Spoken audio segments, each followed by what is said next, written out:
کہ ولی ہونے کے لیے کوئی بڑے آستانے کی ضرورت نہیں ہوتی، ڈھیروں مرید ہونے کی ضرورت نہیں ہوتی، یا کوئی گورا چٹا رنگ ضرورت نہیں ہوتی۔ ہمارے عقائد کی کتب میں جس طرح شرح عقائد کے صفحہ 146 پہ ولی کی تعریف موجود ہے، وہ سن لیجئے، پھر آپ کو اندازہ ہو جائے گا ولی کون ہوتا ہے۔ ضروری نہیں کہ جس کے نام کے ساتھ پیر طریقت راہبر شریعت ہو وہ ولی بھی ہو سکتا ہے وہ گڑبڑ شریعت ہو، یہ بھی ہو سکتا ہے۔ تو ڈھیروں مرید ہوں تو جناب یہ ولایت کی نشانی، بڑا آستانہ ہو یہ ولایت کی نشانی نہیں۔ ولایت کی نشانی کیا ہے؟ ولی کی تعریف کیا ہے؟ شرع عقائد کے اندر ولی کی تعریف موجود ہے۔ علامہ تفتزانی فرماتے ہیں والولی هو العارف باللہ تعالی وصفاتہ،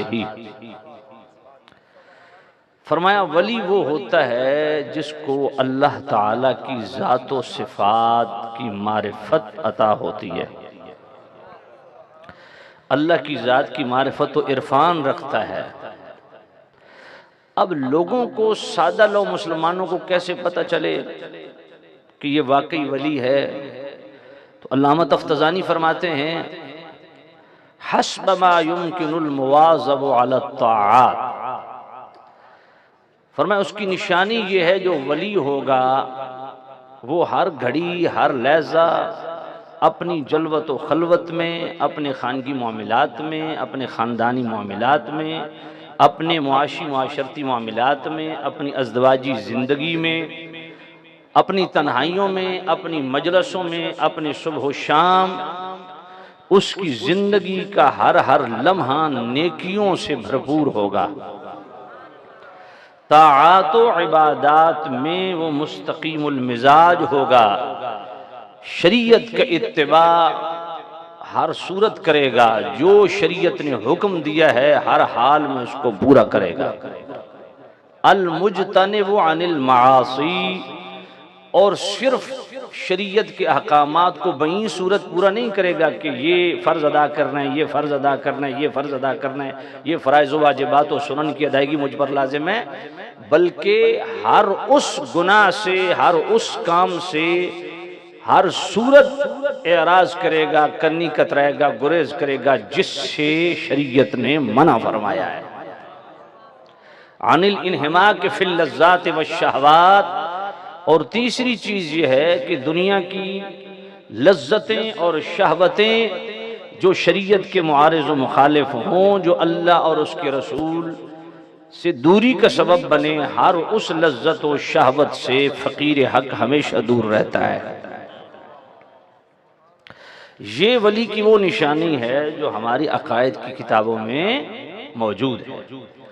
اب میں آپ سے پوچھتا ہوں، آپ تمام خانقائی جو سسٹم آپ کے سامنے جہاں تک آپ کی دسترس ہے آپ دیکھ لیں، کون سا سجادہ نشین، کون سے پیر صاحب صحیح معنوں میں اس تعریف پہ پورا اترتا ہے؟ ہماری حالت تو یہ ہے کہ آج جتھے مریدوں کے رکھنے والے پیروں کے متعلق پوچھا جائے کہ آپ کی حضرت نماز کیوں نہیں پڑھتے، تو بڑی سادگی سے مرید جواب دیتا ہے کہ ہمارے حضرت تو مدینہ شریف نماز پڑھتے ہیں۔ تو میں نے کہا آپ کے حضرت لنگر شریف کہاں کھاتے ہیں؟ فرمایا او تو مریداں دے گھروں لک دینے۔ سمجھ کوئی نہیں آئی تو میں کہ اس بغیرت نو مدینے اور لنگر کو نہیں لفظا۔ مجھے 4 سال میں مسلسل برابر پورا رمضان شریف میں نے مسجد نبی میں اعتکاف میں گزارا ہے۔ 2018 میں میں نے حج کیا، مجھ سے آپ حلف لے لیں ایک دن بھی میں اپنے پلو خرچ کر کے نہیں کھادا، سائیں خود کھوایا۔ یہ کون 2023 کا سجادہ نشین ہے جو نماز مدینے میں پڑھتا ہے، روٹی مریدوں کے گھر سے کھاتا ہے؟ اے جے پیر نو بھی لمحہ پاؤ تو اے جے مرید نو بھی لمحہ پاؤ تو ٹکا کے انہوں دی تشریف کٹو۔ تو سامعین عزیز شام یہ بات پلے باندھ لیں، حسب ما يمكن المواظب على الطاعات، فقیر حق ولی وہ ہوتا ہے جو ہر حال میں شریعت کا اتباع اس کو یقینی بناتا ہے۔ فرائض بنیاد ہے، میں بالکل لگی لپٹی بات نہیں کروں گا، میں نے اپنی قبر میں جانا ہے، دیانت داری سے آپ کو عرض کر رہا ہوں، آپ ہر سال سباق شریف عرس پہ آئیں، آپ ہر سال میلاد کی محفل کریں، آپ ہر سال 11ویں ہر مہینے 11ویں کریں، آپ تیجے کریں، 40ویں کریں، کل کریں، برسیاں کریں، آپ جناب والا اعراس میں شمولیت اختیار کریں، درباروں کے پھیرے لگائیں، یہ سب معمولات آپ کے استحباب میں شمار ہوتے ہیں۔ اور مستحب کی ڈیفینیشن کیا ہے؟ کریں تو ثواب ہے، نہ کریں تو گناہ نہیں۔ اور یہ تمام نفلی عبادات، چاہے وہ 11ویں ہے، تیجے ہیں، کل ہیں، 40ویں ہیں، محافل نعت ہے، آپ کے آراس ہیں، آپ کے میلاد کی محفلیں ہیں، محافل نعت، یہ سب نفلی عبادات ہیں۔ ان کا دار و مدار قبولیت کا فرض کی ادائیگی پہ ہے۔ فرض ادا نہ ہوا، اللہ سب لپیٹ کے تمہارے منہ پہ مارے۔ فرض پہلے ہے۔ اس غلط فہمی میں نہ رہنا کہ ہم فلاں پیر صاحب کے مرید ہیں، بس ہاتھوں میں ہاتھ دے دیا، اب جو بلنڈر کرتے رہیں، ٹکٹ جنت کا ہماری جیب میں ہے، یہ تمہاری غلط فہمی ہے۔ دربار پہ ہم نے جناب والا عرس میں شامل ہو گئے، لنگر کھا لیا تو جناب مزے ہی مزے۔ میرے پاس ایک کشمیر کا ایک ساتھی آیا، تازی شیو کروائی ہوئی ہے اور ایک گٹھڑی جناب اٹھائی ہوئی ہے اور اس میں جناب والا وہ اس طرح کر کے نا باندھا ہوا ہے، تو کہتے ہیں حضرت میں کشمیر سے ہوں، اب میں دربار کا نام نہیں لیتا، ادھر آیا تھا، اپنے عرس پہ آیا تھا، تو بڑی خواہش تھی، میں نے کہا نیت کی تھی کہ آپ کی زیارت کے لیے بھی حاضر ہوں گا۔ میں نے کہا اچھا جناب، بڑے شکریہ آپ تشریف لائے۔ تو میں نے کہا یہ کیا باندھا ہوا ہے؟ کہا حضور یہ لنگر شریف کے کچھ ٹکڑے ہیں، خشک ٹکڑے اس نے دربار شریف کے لنگر کے باندھے ہوئے تھے۔ میں نے کہا کدھر لے کے جا رہے ہو؟ کہا برکت والے ہیں، بچوں کے لیے لے کے جا رہے ہیں۔ میں نے کہا یہ بتائیں، نماز پڑھتے ہیں؟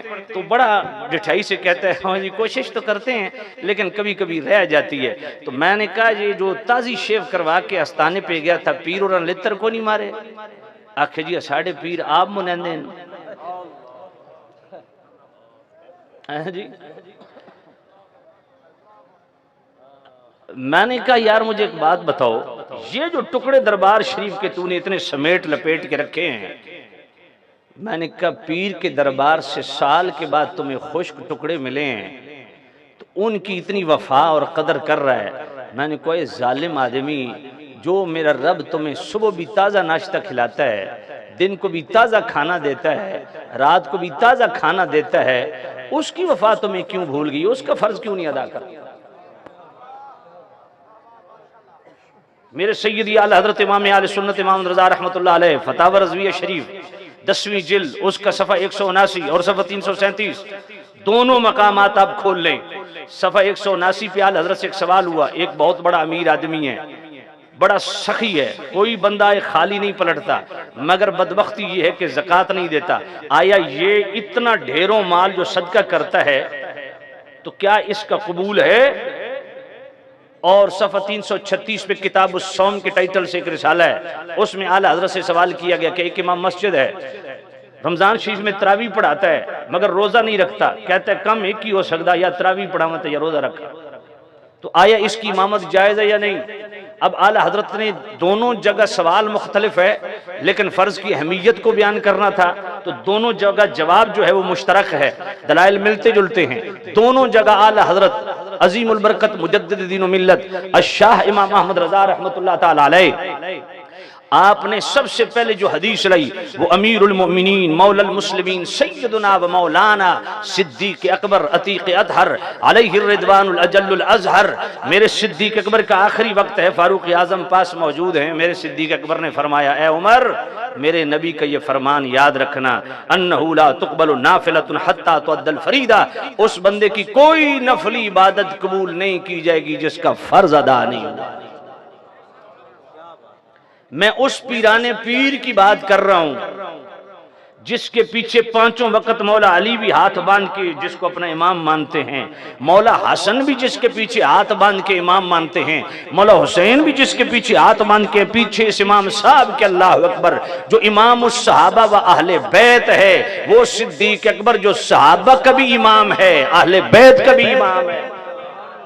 اور صرف صحابہ اہل بیت کے امام نہیں، میری بات سن لیجئے، اللہ کی قسم اٹھا کے کہہ رہا ہوں، جس طرح میرے محبوب نبی سارے نبیوں کے نبی ہیں اور ہر امت کے ہر امتی کے نبی ہیں، میرا صدیق وہ ہے جو اس امت کا بھی امام ہے، تمام امم سابقہ کا بھی امام ہے، یہ وہ میرا ابو بکر ہے۔ سبحان اللہ۔